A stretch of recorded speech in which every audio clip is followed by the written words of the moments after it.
नमस्कार किसान साथियों, कैसे हैं आप। उम्मीद करता हूं बहुत ही बढ़िया होंगे। किसान साथियों, आज की वीडियो में हम बात करेंगे सरसों की खेती के बारे में।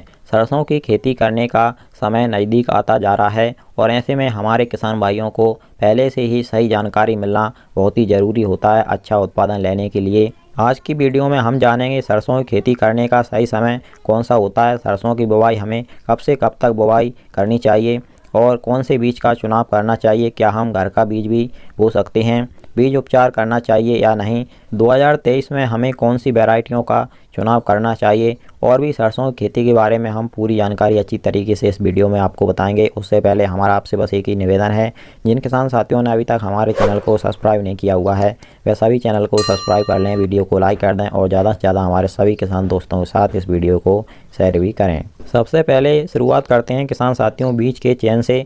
बीज का चयन किसान साथियों आपको इस प्रकार से करना है, जो हाइब्रिड वैरायटियां सरसों की बहुत ही ज़्यादा उत्पादन देने में सक्षम हैं उनके बारे में हमने पहले वीडियो बनाकर जानकारी दे दी है, आप हमारे चैनल पर जाकर वह वीडियो देख सकते हैं। और दूसरा, आपको किसान साथियों आपके क्षेत्र के हिसाब से बीज का चयन करना चाहिए। जैसा कि आपने पिछले साल जिस वैरायटी को लगाया था या आपके यहाँ पर जो भी किसान भाइयों ने सरसों की वैरायटियां लगाई थी उनको उन वैरायटियों से अगर अच्छा उत्पादन मिला हो तो आपको उन वैरायटियों का चयन करना चाहिए अपने क्षेत्र के हिसाब से। और दूसरी बात यह आती है कि हम जो घर का बीज है उसका चयन कर सकते हैं क्या। तो वैसे तो किसान साथियों आप घर का बीज लगा सकते हैं, कोई ज़्यादा अंतर नहीं पड़ने वाला है। आपका बीज जो है उसमें कोई रोग नहीं होना चाहिए। अगर आपकी सरसों में किसी भी प्रकार का कोई रोग लगा हुआ था और आपने उसमें उसकी दवा नहीं डाली थी तो फिर आपको उस बीज का चुनाव नहीं करना चाहिए। और अगर आपकी सरसों की फसल में पहले कोई रोग नहीं लगा हुआ था, आपका बीज बिल्कुल रोग रहित है और दाना ग्रेडिंग किया हुआ है, दाना मोटा एवं चमकदार है, तो आप उस बीज का चयन कर सकते हैं। और जो घर का बीज है किसान साथियों उसको आपको बीज उपचारित करके ही बुवाई करनी है, तभी आपको अच्छा प्रोडक्शन देखने को मिलेगा। और वैरायटी के सिलेक्शन में किसान साथियों एक बात और आती है, इस साल क्या हो रहा है, बहुत ही कम बारिश हो रही है, तो ऐसे में आपको सिंचाई को भी देख करके चलना है। अगर आपके पास सिंचाई की पर्याप्त साधन है तो आप लंबी अवधि वाली वैरायटियों का चयन कर सकते हैं। और अगर आपके पास सिंचाई के पर्याप्त साधन उपलब्ध नहीं है, आपके पास सिंचाई की कम व्यवस्था है, तो आपको कम अवधि वाली वैरायटियों का चयन करना चाहिए, कम पानी वाली वैरायटियों का चुनाव करना चाहिए। कम पानी वाली वैरायटियों के बारे में हम आपको अगली वीडियो में जानकारी देंगे। कम पानी कम सिंचाई में कौन सी वैरायटियां अच्छा उत्पादन देने में सक्षम हैं, तो आप हमारे चैनल को सब्सक्राइब करके जरूर रखिएगा अगली वीडियो देखने के लिए। अब बात आती है किसान साथियों सरसों की बुवाई के सही समय की। तो किसान साथियों वैसे तो सरसों बुवाई का सही समय 15 सितंबर से लेकर लास्ट अक्टूबर तक माना जाता है, यानी कि आप 15 सितंबर से लेकर पूरे अक्टूबर के महीने में सरसों की बुवाई कर सकते हैं।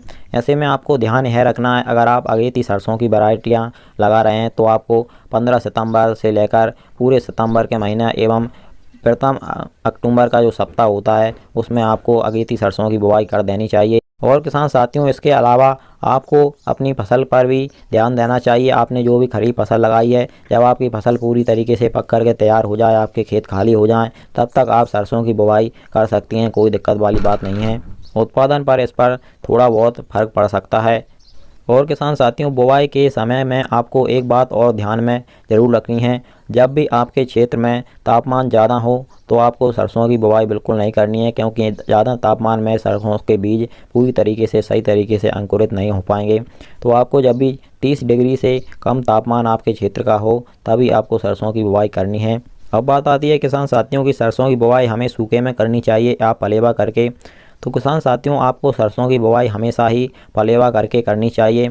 और पलेवा करके भी किसान साथियों आपको ज़्यादा टाइम अपने खेत को ऐसे ही पानी लगा करके सूखा नहीं छोड़ना है, क्योंकि नमी पर्याप्त होनी चाहिए अपनी मिट्टी में, तभी सरसों के बीज अच्छी तरीके से अंकुरित होंगे। सरसों के बीज ज़्यादातर 8 से 10 दिन का समय लेते हैं पूरी तरीके से अंकुरित होने में। तो ऐसे में आपको ध्यान रखना है 8 से 10 दिन तक आपकी मिट्टी सूखनी नहीं चाहिए, उसमें पर्याप्त नमी होनी चाहिए, तभी आपको सरसों की बीजों से पूरा अंकुरन मिलेगा। इसके बाद में किसान साथियों बात आती है सिंचाई की। सिंचाई बहुत ही ज़रूरी होती है सरसों की फसल या अन्य फसलों सभी फसलों के लिए। तो ऐसे में एक तो आपने किसान साथियों पलेवा करके सरसों के बीजों की बुवाई कर दी, उसके बाद में आपको पहली और दूसरी सिंचाई सही समय पर सरसों की फसल में करनी है। 2 सिंचाइयाँ तो सरसों की फसल के लिए बहुत ही ज़रूरी होती हैं।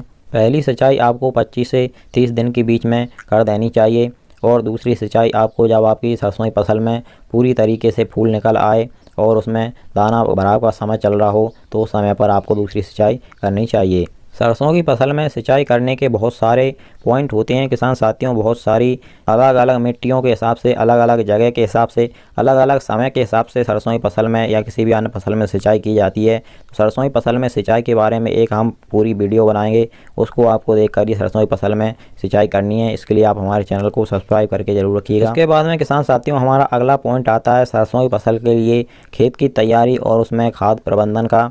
तो किसान साथियों सरसों की फसल के लिए खेत की तैयारी आपको ज़ोर शोर से करनी होगी। खेत की शुरुआत में अच्छी गहरी जुताई करके उसको मिट्टी को बिल्कुल भुरभुरा कर लेना है और उसके बाद में आपको जो भी आपके पास अगर गोबर की खाद उपलब्ध है तो आप उसको डाल करके एक बार फिर से खेत की अच्छी तरीके से जुताई कर दें। इसके बाद में बात आती है रासायनिक खाद की। तो इसमें आप अगर सिंगल सुपर फास्फेट के साथ में सरसों की बुवाई करना चाहते हैं तो आप कर सकते हैं। और आप NPK 12-32-16 ले रहे हैं तो उसमें आपको सल्फर अलग से ऐड करना पड़ेगा, तो आप उसके साथ में भी सरसों की बुवाई कर सकते हैं, बहुत ही अच्छा प्रोडक्शन मिलेगा। और अगर आप DAP ले रहे हैं तो उसमें भी आपको सल्फर अलग से ऐड करना पड़ेगा। सल्फर सरसों की फसल के लिए वरदान साबित होती है, इसलिए सरसों की खेती में आपको सल्फर का प्रयोग ज़रूर करना है। इसके बाद में जब आपकी सरसों की फसल 20 से 30 दिन की होती है तो इस समय पर आपको एक स्प्रे सरसों की फसल में करना होता है। यह स्प्रे अगर आप सरसों की फसल में कर देते हैं तो आपकी सरसों की फसल की जो पैदावार है वह आपको 2 गुनी प्राप्त हुई। सरसों की फसल एकदम से फुटाव ज़्यादा करने लगेगी और उसमें ज़्यादा से ज़्यादा फूल और फलियां बनेंगी। तो इस स्प्रे के बारे में हम आपको अगली वीडियो में जानकारी बताएंगे। तो हमारा आपसे फिर निवेदन है, आपकी सही फसलों की अच्छी पैदावार लेने के लिए आप हमारे चैनल को सब्सक्राइब करके ज़रूर रखिएगा। इस बीच अगर हमसे कोई जानकारी छूट गई हो तो आप हमें कमेंट में पूछ सकते हैं, हम आपको तुरंत जवाब देने की कोशिश करेंगे। चलिए फिर मिलते हैं इसी प्रकार की एक और नई जानकारी के साथ में अगली वीडियो में। नमस्कार, धन्यवाद।